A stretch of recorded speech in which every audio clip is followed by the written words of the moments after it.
we go by villages, and I grew up in a village. There was no water, there was no running water, no toilets that, like in a house or anything like that. And so the problem is, there are so many things that you just take it for granted, like when people are all about elsewhere in the world. But then to go through that hardship, that there's no money, sometimes it's hard to get food on the table.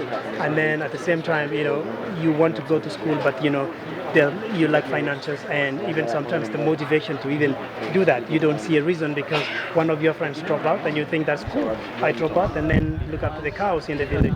And so that's one of the things that helped me to overcome that is actually my father and my mother. They did not go to school. They never stepped foot in classroom.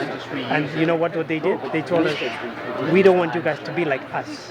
So we want you guys to have a better life. There's a school down there, walk to that school and come back.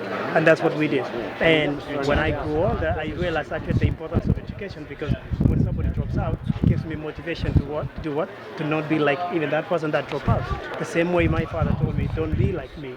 So that was the most important message that I got. And the rest is history. I went to high school. So on top of my grade, my school, went to university in Kenya, came to America under scholarship. Paid my own way to school through my running, and I turned pro, and life has been smooth like that, but never forgetting where I came from. I came from a tough background in the village, but I want to make sure that every athlete, every kid that can see other people succeed, they have to understand also these people, nothing was given on a silver platter. They dared to work so hard, they overcome a lot of obstacles, and they are the best. I mean, it makes you actually appreciate where you've come from, and little advice that you got. Like my advice came not far away, but it's inside within the family, my mother and father. So in the last there's high depression as a result dropout. Yes. If you were to run across the student, that's not good.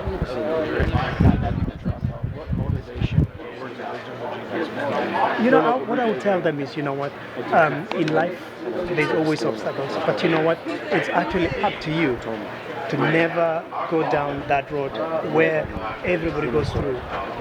The road that people, live in despair. They don't know if they're going to live another day or enjoy life, but you can still enjoy life. You make the most out of it. Look at the positives. Somebody told me, look at the positives in anything you do. I run like a race and I come dead last, but I can take something positive out of that race. I could say, hey, look, I finished the race and I'm healthy. And so what does it mean for me is the next race is going to be much different compared to this one. But as long as I believe it though, that I will be better next time, then you will actually be better. And so what I tell the kids, everybody, like for example kids in the rural villages in Alaska is, let me tell you, you can be that person that is good. You can be a girl that becomes a teacher. You can be a girl that becomes the best you can be in whatever you can be, or a boy that is the best in whatever they do. But you also have to understand that it starts from you. Listen to advice and work to be the best. So if somebody keeps telling you an advice and you don't follow it, then it's useless. But then you have to be the one that makes use of the advice that you're given. And I put that, I give myself as an example because I listen to it, I walk through it. In running, there's always some things that come across that takes away all that good things that you've heard, and then you start to second guess things. But as soon as you realize I'm second guessing things, then you jump back to, hey, I don't want to go that route. It's what you make also as a person.